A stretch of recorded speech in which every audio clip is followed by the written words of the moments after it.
How is it that there's a requirement to hold a special election, but in your interpretation, there's not a requirement?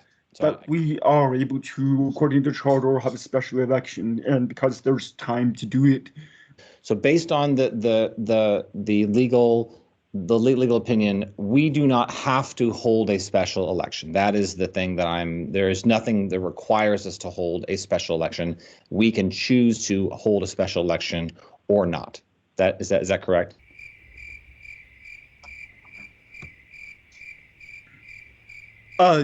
Yes, that's how I read the charter.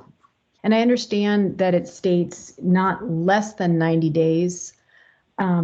However, is there anything that suggests or establishes a maximum number of days for action that's in the charter or the code?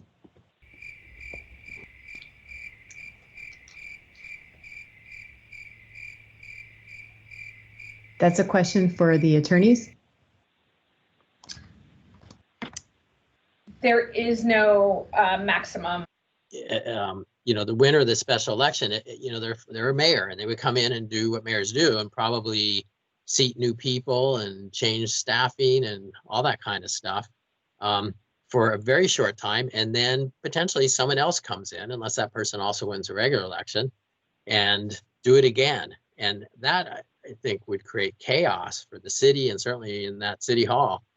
I think it's also just doesn't fiscally make sense.